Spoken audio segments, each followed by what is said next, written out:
Assalamualaikum warahmatullahi wabarakatuh. Selamat malam. Jadi kali ini saya akan mempresentasikan hasil karya tulis ilmiah saya dengan judul evaluasi pemahaman organisasi perusahaan jasa pemasaran dan pengadaan. Lalu kata studi kasus yang ada di buku. Jadi sebelum mulai presentasi kali ini, perkenalkan saya, nama saya Nabila dari program studi interaksi dengan NIM 1212396.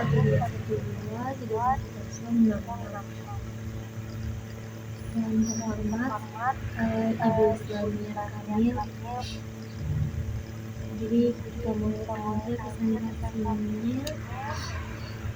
Jadi yang akan saya presentasikan itu yang pertama ada pendahuluan, yang kedua itu ada tinjauan pustaka, yang ketiga ada metodologi penelitian, dan yang terakhir ada hasil dan pembahasan.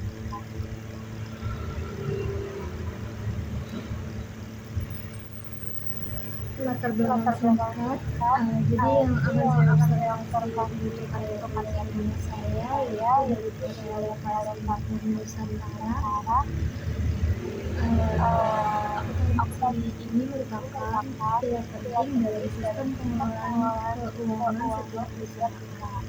Dalam perusahaan jasa, karena akuntansi tidak kalah signifikan dibanding perusahaan dagang maupun manufaktur.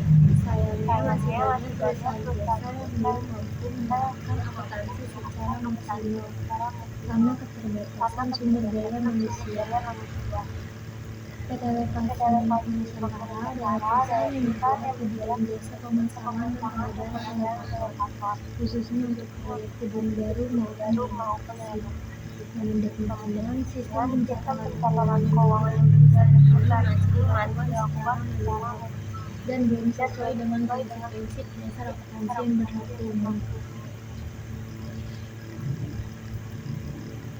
Rumusan masalah yang akan saya bahas pada karya ilmiah ini. Yang pertama, seberapa paham dalam menjalankan aksi. Yang kedua itu apa saja kendala yang hadapi. Yang ketiga itu bagaimana dalam melakukan. Dan untuk slide selanjutnya itu ada tujuan penelitian.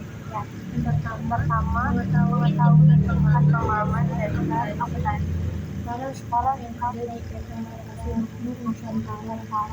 Yang kedua itu mengidentifikasi masalah-masalah dalam keuangan. Yang ketiga, memberikan gambaran kondisi sistem informasi akuntansi perusahaan.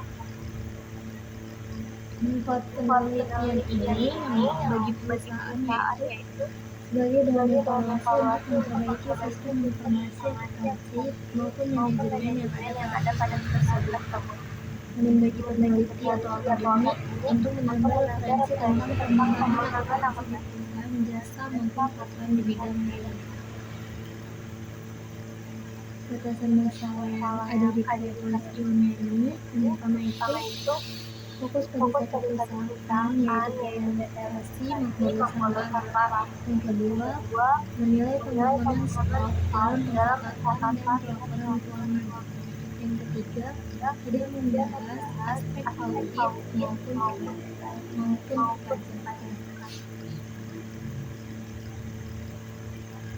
Untuk selanjutnya itu dua tinjauan pustaka.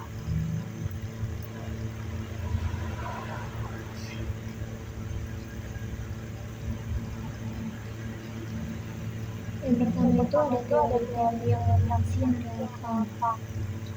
Teori akuntansi yang pertama itu ada teori entitas ekonomi atau yang biasa dalam bahasa itu ekonomi kuantitatif teori. Teori entitas ekonomi menjelaskan bahwa perusahaan adalah identitas perusahaan individu pemiliknya. Artinya itu, transaksi pribadi pemilik tidak boleh dicampur dengan aktivitas bisnis perusahaan. Hal ini penting agar laporan keuangan benar-benar mencerminkan keadaan keuangan perusahaan secara objektif. Teori akuntansi yang relevan kedua itu adalah teori pengetahuan pendapatan dan beban. Prinsip ini menyatakan bahwa pendapatan dan beban yang terkait harus dicatat dalam periode yang sama agar laba atau untung pendapatan mencerminkan kinerja aktual perusahaan.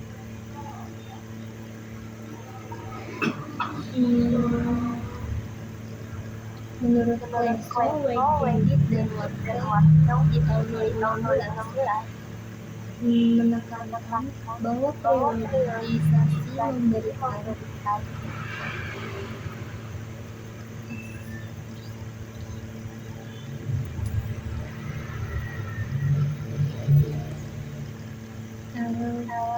untuk teori yang kedua itu teori pengetahuan pendapatan dan beban.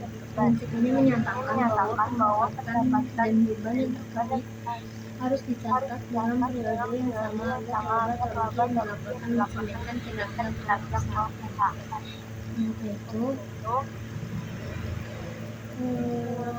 menurut Delcowi di tahun 2006 menyebutkan bahwa matching principle merupakan salah satu prinsip dasar dalam menyusun laporan laba rugi yang valid dan dapat dipercaya. Ketika akuntansi tidak memenuhi konsep dengan baik, pencatatan pendapatan dan beban bisa tidak tepat waktu atau tidak seimbang, sehingga laporan keuangan tidak dapat menggambarkan kondisi real keuangan perusahaan, seperti yang terjadi di perusahaan dalam penelitian kali ini. Untuk itu ada teori akuntansi atau biasa dibilang itu periodisasi konsep. Teori ini menyatakan bahwa aktivitas ekonomi harus dicatat dan dilaporkan secara berkala dalam periode tertentu, seperti bulanan ataupun tahunan, agar dapat dibandingkan dan dianalisis dari waktu ke waktu.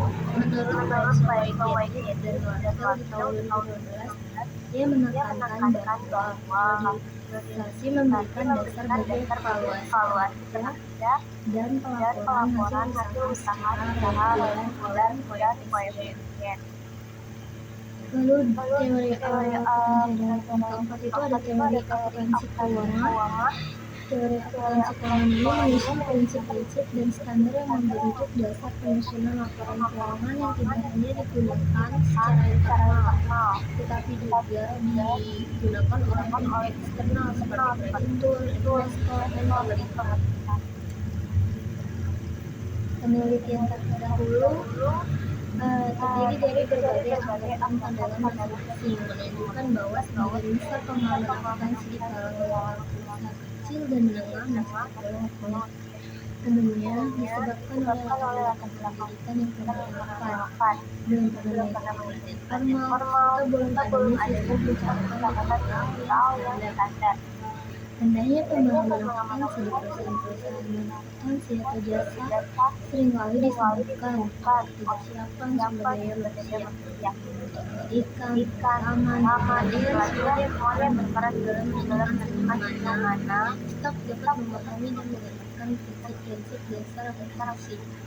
Dengan demikian, karya ilmiah ini memiliki dasar empiris yang kuat untuk meneliti lebih lanjut tentang kondisi serupa di perusahaan jasa pemasaran dan pengadaan aplikasi.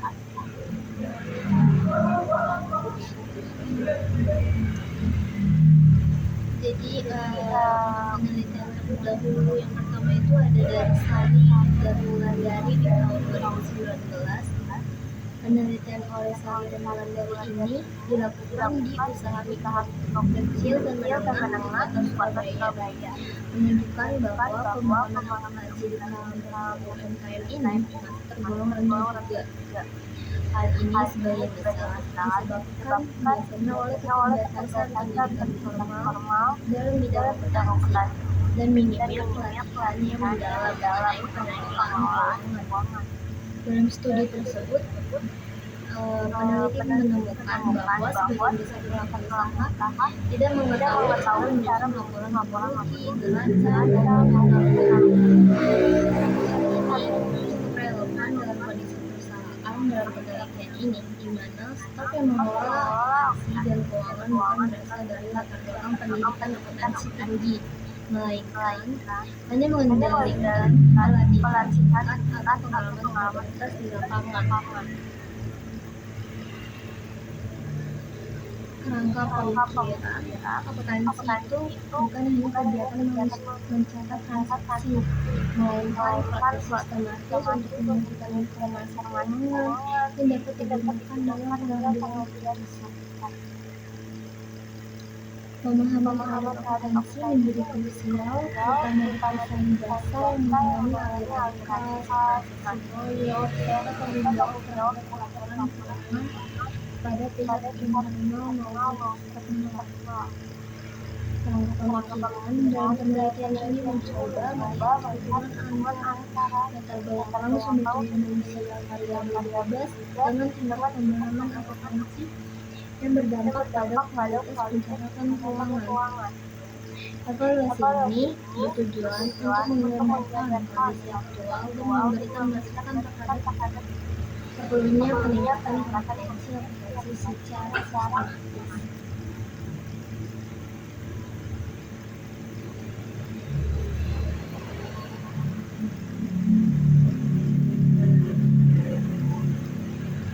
Di sini ada diagram kerangka pemikiran.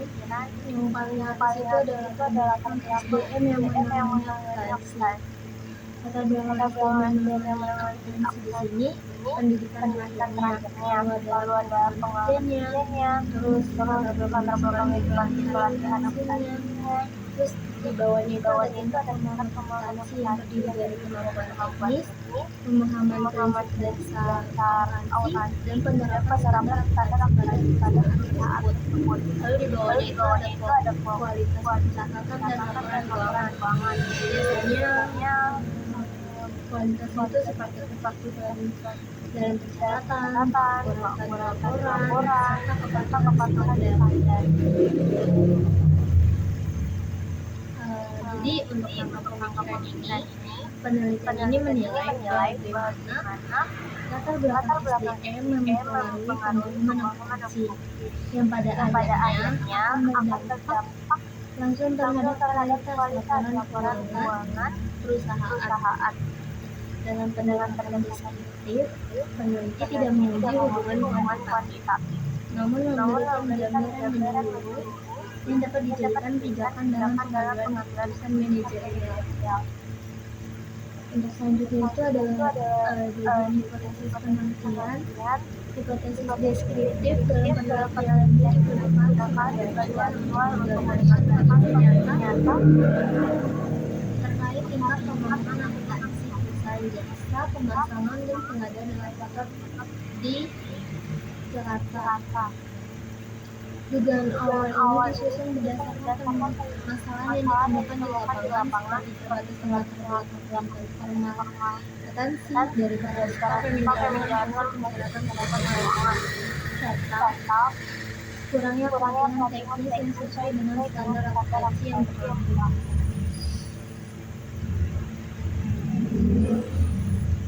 Untuk bab selanjutnya itu metodologi penelitian.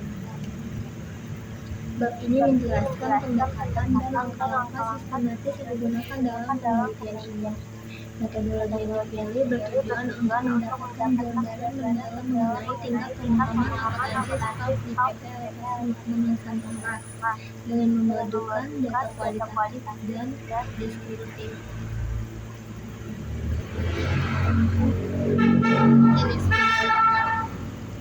Jenis penelitian yang digunakan itu adalah deskriptif kualitatif, yaitu pendekatan yang bertujuan menggambarkan fenomena atau kondisi faktual sebagaimana adanya, tanpa pengakuan atau manipulasi variabel. Penelitian ini fokus pada evaluasi pemahaman, bukan pengujian hipotesis, sehingga pendekatan kuantitatif sangat sesuai dalam menjawab permasalahan masalah yang bersifat eksploratif. Dalam konteks penelitian ini, pendekatan deskriptif digunakan untuk menggambarkan pemahaman akuntansi seperti jasa, pemasaran, dan pengadaan elevator di Jakarta yang diketahui sebagai besar karena memiliki latar belakang pendidikan formal di bidang untuk selanjutnya populasi dan sampel. Populasi dalam penelitian ini yang menjadi fokus utama adalah sumber daya manusia yang terlibat secara langsung dalam pencatatan dan pengelolaan akuntansi pada perusahaan jasa pemeriksaan dan penelitian dalam populasi Jakarta. Oleh karena itu, populasi dalam penelitian ini mencakup seluruh skop yang memiliki peran dalam aktivitas dan keuangan, baik secara langsung maupun tidak langsung. Misalnya, jumlah populasi relatif kecil dan seluruhnya memiliki relasi langsung yaitu dalam penelitian, maka teknik pengambilan sampel yang digunakan adalah sampel genom. Teknik ini biasanya digunakan dalam penelitian yang skalanya kecil, di mana seluruh anggota populasi dianggap layak untuk dijadikan sumber data karena semuanya terlibat dalam proses yang sama diteliti.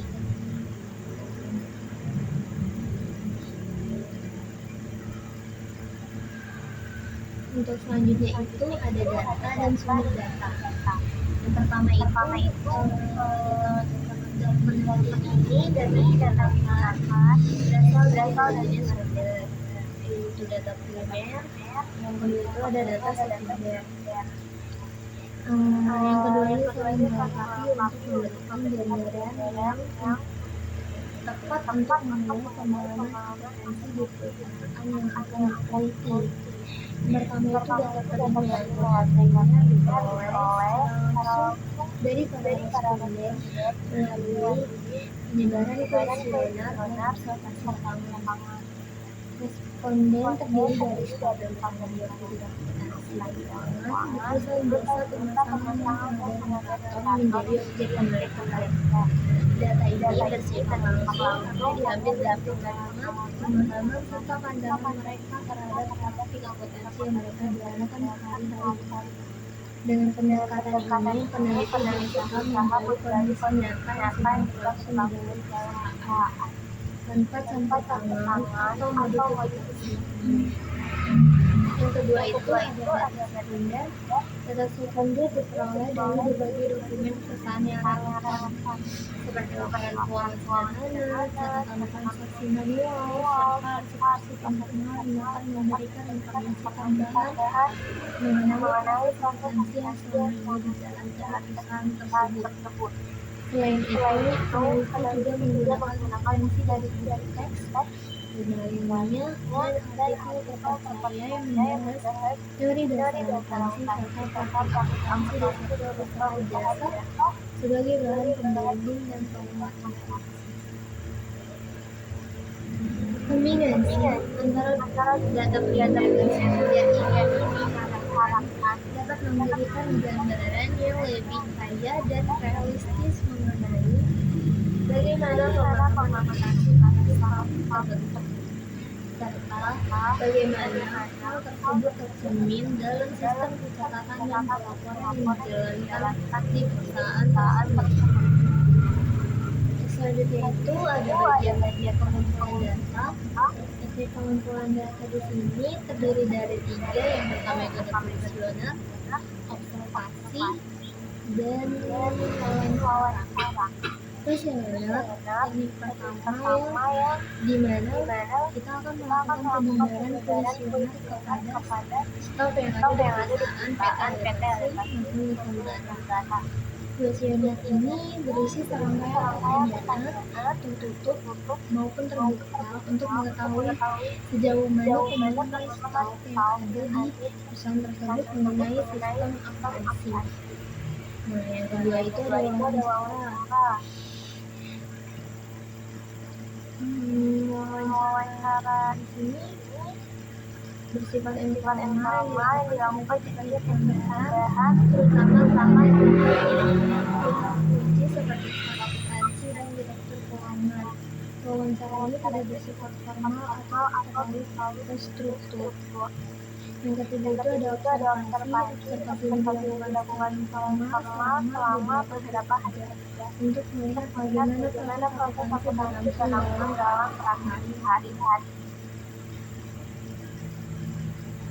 Melalui pengamatan ini, peneliti dapat mencatat apakah terdapat kesesuaian antara jawaban kuesioner dan praktik nyata yang dilakukan staf di PT Alokasi Dokumen Nusantara.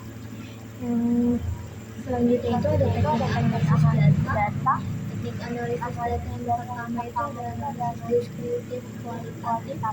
Analisis deskriptif kualitatif digunakan untuk menginventarisasikan data yang bersifat naratif dan non-numerik, khususnya dari hasil observasi langsung dan wawancara tidak terstruktur dengan para staf bagian akuntansi dan keuangan.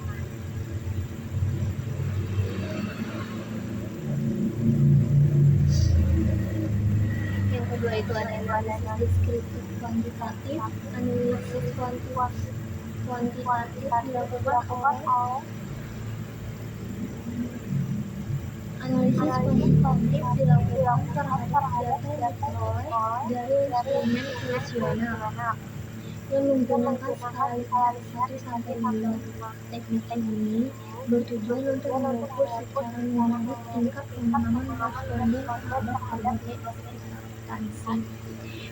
Yang ketiga, ada uji instrumen penelitian untuk memastikan bahwa data yang dikumpulkan melalui prosedur valid dan reliable. Dilakukanlah uji instrumen sebagai berikut. Yang terdiri dari uji validitas.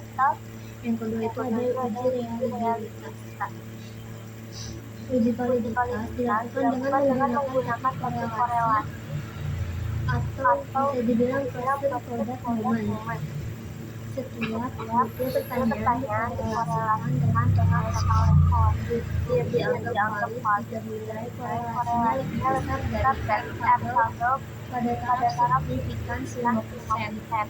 Uji ini bertujuan untuk memastikan bahwa setiap item dalam kuesioner benar-benar mengukur hasil yang dimaksud.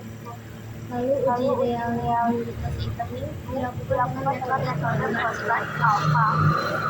Nilai alpha kurang lebih 0,7 menunjukkan bahwa kuesioner memiliki konsistensi internal yang baik.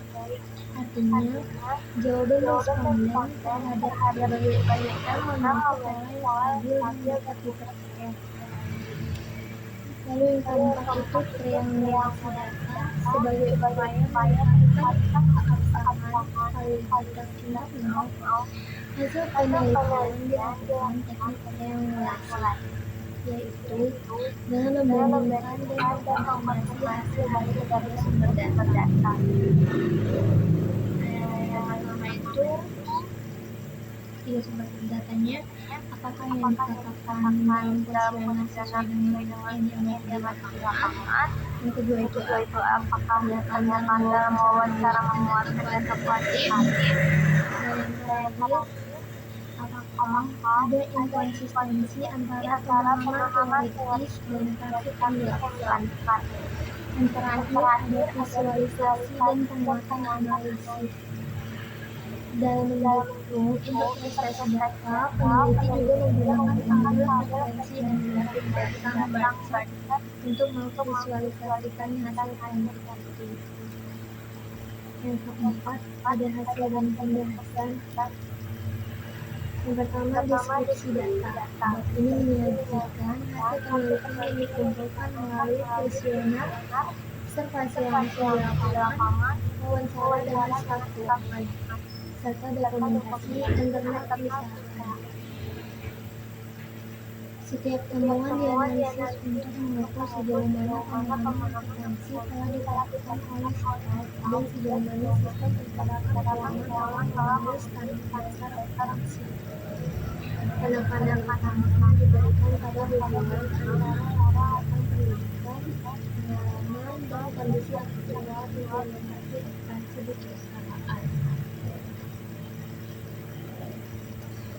Penelitian ini melibatkan 4 orang responden yang seluruhnya memiliki tanggung jawab dalam proses pencatatan dan pelaporan keuangan di PT Alokasi Dokumen Nusantara.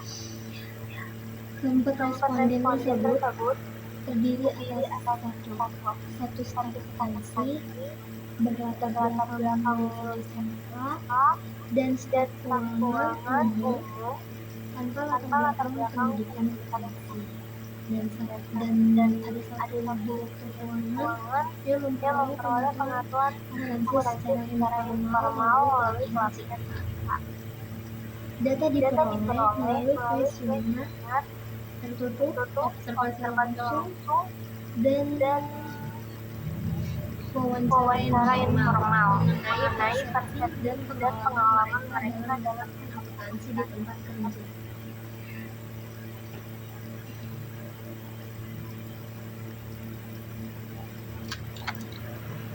Analisis data dalam penelitian ini dilakukan dengan pendekatan deskriptif, kualitatif, dan kuantitatif. Sederhana untuk evaluasi data komunikasi pada terhadap pasien maupun antara. Proses analisis mengajukan hasil kuesioner, observasi langsung, dan wawancara tidak terstruktur guna memperoleh gambaran yang menyeluruh tentang realitas yang berlangsung dalam pencatatan dan pelaporan keuangan masyarakat. Analisis data pertama itu ada analisis kuantitatif, berupa skor kuesioner akuntansi. Yang kedua itu analisis kualitatif. Kita melakukan wawancara dan observasi lapangan di PPLM tersebut.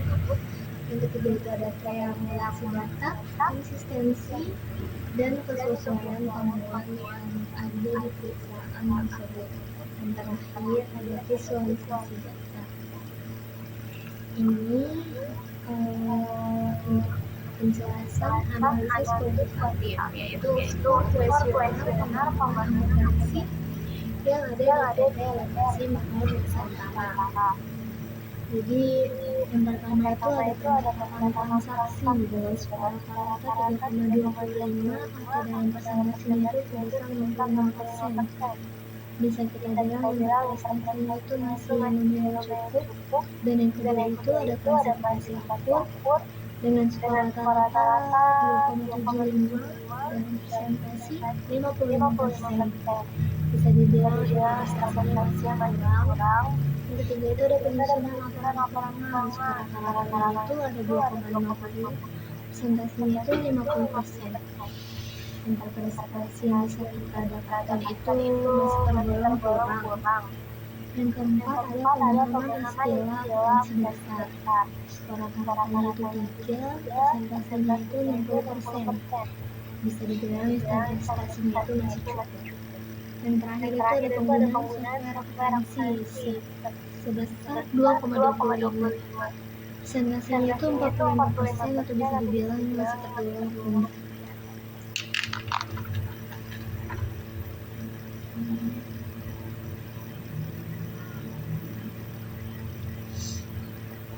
Dari hasil kuesioner yang terdiri dari 20 item dengan 5 indikator utama, diketahui bahwa rata-rata responden menunjukkan tingkat pemahaman yang cenderung berada pada kategori cukup hingga rendah ya.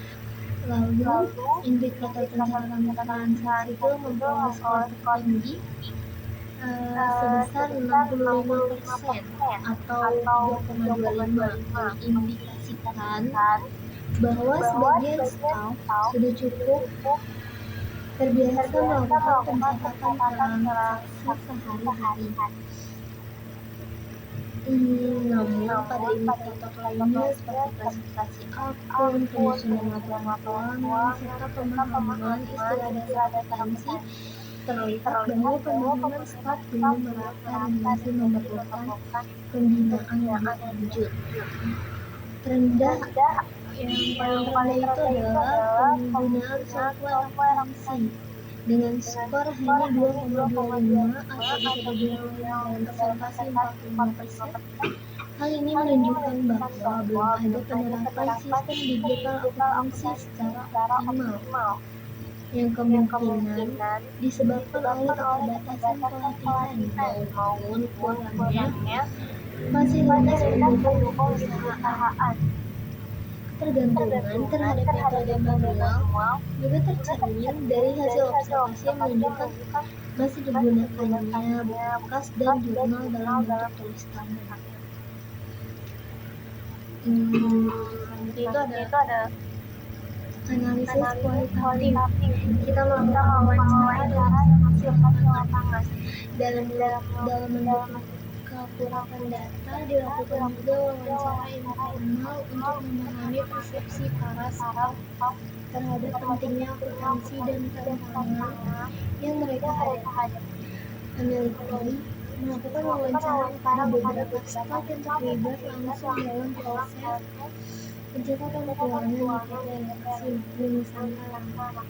Wawancara ini bertujuan untuk menggali persepsi, pengalaman, serta kendala yang mereka hadapi dalam memahami dan menjalankan akuntansi sehari-hari. Selain itu, wawancara dilakukan untuk memastikan kesesuaian antara data kuantitatif dan kondisi nyata yang dihadapi staf dalam pelaksanaan pencatatan keuangan. Dalam pendekatan ini, penelitian dapat memberikan gambaran yang lebih menyeluruh mengenai tingkat pemahaman akuntansi di perusahaan.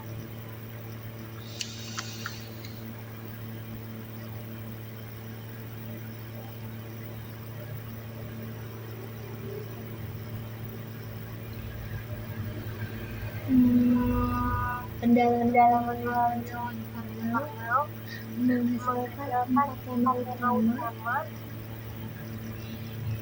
yang merefleksikan dinamika pemahaman akuntansi di perusahaan.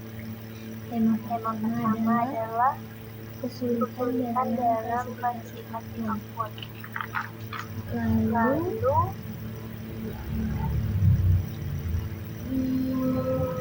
yang menjadi masalah krusial karena berdampak langsung pada laporan keuangan. Sebagian besar staf mengaku bingung membedakan antara aset, beban maupun kewajiban dan tidak memiliki acuan standar dalam pengelolaan akun.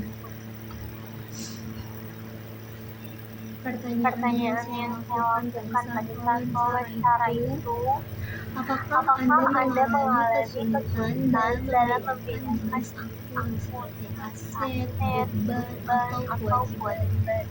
Lalu, pertanyaan responden yang dia jawab, dia mengatakan bahwa saya sering bingung ini maksudnya beban atau aset.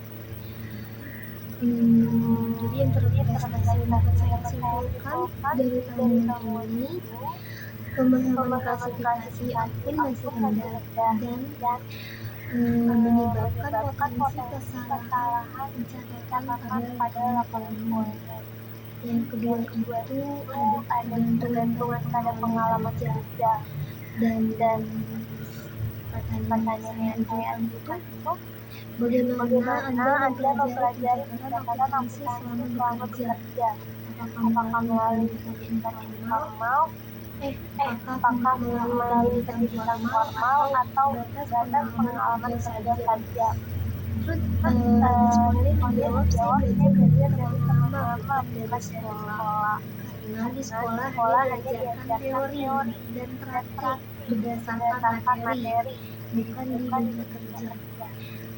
Interpretasi yang dapat saya simpulkan itu, staf lebih mengandalkan pengalaman dibanding pendidikan formal. Pemahaman dari sekolah tidak cukup untuk kebutuhan pekerjaan di lapangan kerja. Yang ketiga itu minimnya pelatihan dari perusahaan. Pertanyaan yang saya ajukan, apakah perusahaan pernah memberikan pelatihan atau edukasi terkait aksi? Responden menjawab, belum pernah ada pelatihan resmi dari kantor. Jadi interpretasi itu menurut saya tidak ada program pelatihan akuntansi sehingga staf yang ada di perusahaan tidak memiliki kesempatan dalam meningkatkan keterampilan. Yang terakhir itu ada kesadaran pentingnya akuntansi. Yang saya tanyakan kepada responden yaitu, menurut Anda seberapa penting akuntansi dalam kegiatan perusahaan? Lalu jawaban si responden hanya kalau akuntansi benar, laporan juga jelas. Jadi interpretasi yang dapat saya jawab pada responden, staf memahami pentingnya akuntansi, namun belum memiliki kemampuan teknis yang cukup. Selanjutnya, pendalaman melalui wawancara informal menghasilkan 4 tema yang merefleksikan dinamika pengalaman akuntansi di perusahaan. Tadi sudah kita lihat pertanyaan yang saya ajukan dan jawaban si responden di perusahaan kasih Nusantara. Jadi kita simpulkan tema yang pertama tadi adalah klasifikasi akun yang menjadi masalah krusial karena berdampak langsung pada pengamatan laporan keuangan. Sebagian besar staf mengaku bingung membedakan antara aset dugaan maupun kewajiban dan tidak memiliki aturan standar dalam pengelompokan akun. Yang kedua, tergantungan pada pengalaman kerja muncul sebagai pola umum di mana staf lebih banyak belajar dari rekan kerja atau lapangan dibandingkan pendidikan formal atau pelatihan. Ini menunjukkan bahwa proses tanpa pengetahuan bersifat informal dan terstruktur, yang berisiko di mana akan menyebabkan ketidakkonsistenan dalam penerapan laporan keuangan. Yang ketiga itu minimnya pelatihan informal adalah tidak adanya program reguler ataupun pendampingan dari pihak ahli membuat staf tidak memiliki kesempatan untuk meningkatkan keterampilan teknis akuntansi mereka. Walaupun ada kesadaran terhadap penting akuntansi, sebagaimana pesan yang ditemukan, kesadaran pentingnya akuntansi untuk keberlangsungan bisnis belum dibarengi dengan kapasitas yang memadai untuk melaksanakan. Observasi terhadap dokumen keuangan juga menunjukkan antara pemahaman teoritis dan lapangan di praktik lapangan. Buku harian memang tersedia di perusahaan tersebut, namun belum terdapat pemisahan yang jelas antara tunai dan kas bank. Jurnal umum yang dibuat oleh staf beberapa SMK akuntansi, sementara transaksi dari staf lain tidak sepenuhnya tercatat. Laporan laba-rugi kan masih bersifat global dan berisi ringkasan pendapatan dan biaya tanpa detail pos-pos keuangannya. Lebih lanjut, neraca sebagai alat komposisi keuangan sama sekali belum tersedia.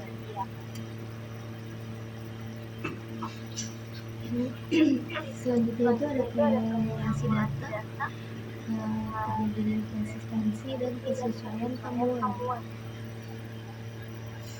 Hasil triangulasi antara kuesioner dan observasi menunjukkan adanya konsistensi yang cukup kuat. Misalnya, dari pada indikasi akun, yaitu yang sebesar 2,5, sejalan dengan pengakuan responden tentang kebingungan yang alami dalam mengajukan transaksi dan diperkuat oleh observasi terhadap jurnal yang tidak konsisten. Begitu pula dengan kombinasi akuntansi mendapat skor yang paling rendah sesuai dengan temuan bahwa proses observasi masih dilakukan secara manual tanpa sistem komputerisasi.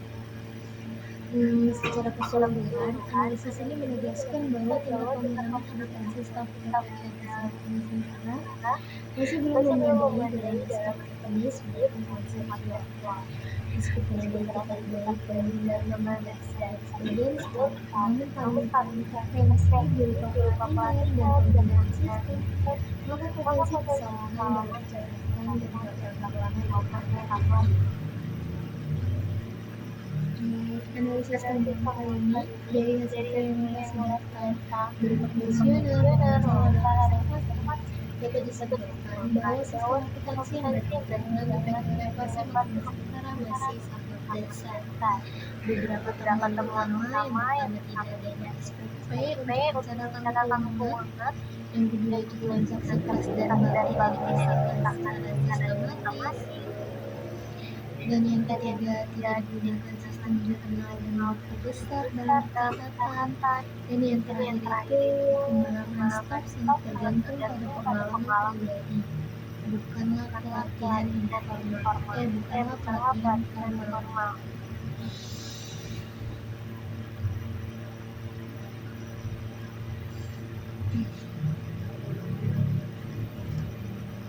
Temuan ini memperkuat teori informasi oleh Stiglitz yang menyatakan bahwa sistem informasi yang baik tidak cukup hanya tersedia secara teknis, melainkan harus didukung oleh kompetensi sumber daya manusia yang memahami serta mampu memanfaatkan sistem tersebut dengan optimal. Tanpa adanya pemahaman dasar akuntansi yang kuat, informasi keuangan yang dihasilkan akan cenderung tidak handal dan sulit digunakan sebagai dasar pengambilan keputusan yang tepat. Selain itu, hasil triangulasi antara data investasi dan wawancara juga menunjukkan konsistensi. Responden merasa beryakin dalam melakukan pencatatan pembayaran akun hingga penyusunan laporan keuangan, terutama ketika harus menghadapi transaksi yang tidak rutin seperti down payment atau DP, proyek atau penyesuaian hutang. Implikasi dari hasil ini mencakup beberapa aspek penting. Secara praktisnya, manajemen PT Nusantara perlu mengembangkan pelaksanaan pelatihan akuntansi secara rutin, baik dalam bentuk workshop maupun bekerjasama dengan lembaga pelatihan profesional. Langkah ini bertujuan untuk memperkuat pemahaman staff terhadap prinsip dasar akuntansi, termasuk pemahaman klasifikasi akun, proses penjurnalan, serta penyusunan laporan keuangan sesuai standar. Selain itu, perusahaan perlu mengadopsi sistem akuntansi digital seperti software berbasis code atau desktop sederhana yang dapat membantu otomatisasi pencatatan dan meminimalisir kesalahan manual. Dari sisi pengembangan sumber daya manusia, penyediaan akses terhadap pelatihan berbasis standarisasi akan sangat bermanfaat, khususnya bagi perusahaan jasa seperti PT Manujaya yang memiliki arus transaksi yang spesifik dan berbeda dari perdagangan.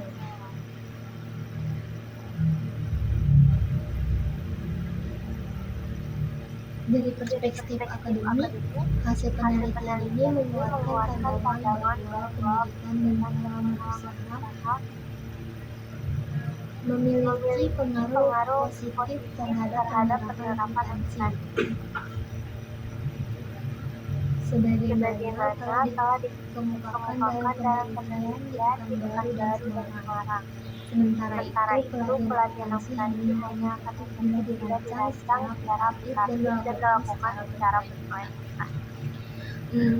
Secara keseluruhannya dapat disimpulkan bahwa rendahnya tingkat pemahaman akuntansi PT Elevasi Nusantara memiliki dampak terhadap efektivitas sistem pencatatan dan laporan keuangan perusahaan.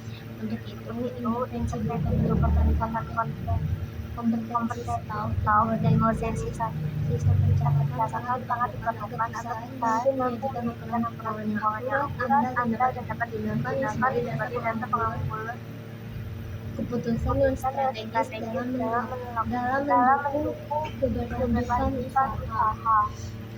Kesimpulannya, berdasarkan hasil analisis dari seluruh proses penelitian, dapat disimpulkan bahwa tingkat pemahaman akuntansi strategi keuangan di PT Elevasi Nusantara masih tergolong rendah. Hal ini disebabkan oleh latar belakang pendidikan yang mayoritasnya bukan dari jurusan akuntansi serta ketiadaan pelatihan yang relevan selama mereka bekerja. Sistem pencatatan di sini diterapkan dengan mengikuti prinsip-prinsip akuntansi dasar, karena tidak adanya prosedur opsional, standar maupun penggunaan software akuntansi. Pencatatan bank masih dilakukan secara manual dalam bentuk kertas sederhana tanpa jurnal umum, buku besar, ataupun laporan keuangan formal. Oleh karena itu, perlu ada intervensi sistematik dari pihak manajemen untuk meningkatkan pengalaman staf dan membangun sistem pencatatan keuangan yang lebih baik dan standarisasi. Saran dari saya berdasarkan apa yang saya lakukan selama penelitian ini, menurut saya ada beberapa hal yang bisa dilakukan. Yang pertama, sebaiknya perusahaan mulai mengadakan akuntansi. Terus ini penting supaya mereka lebih paham cara mencatat transaksi dan menyusun laporan. Yang kedua itu, saya menyarankan perusahaan mencoba memakai software akuntansi sederhana. Selain itu, ada perusahaan juga perlu membuat aturan atau panduan tertulis semacam SOP untuk pencatatan keuangan supaya semua staf bekerja dengan cara yang sama. Dan terakhir itu, perusahaan bisa bekerja sama dengan konsultan atau minta pendampingan dari orang akuntansi. Minimal sampai sistem pencatatannya berjalan dengan baik. Sekian dari saya. Kurang lebihnya mohon maaf. Wassalamualaikum warahmatullahi wabarakatuh. Ini juga terdiri dari dokumentasi yang saya lakukan selama 2 tahun. Terima kasih.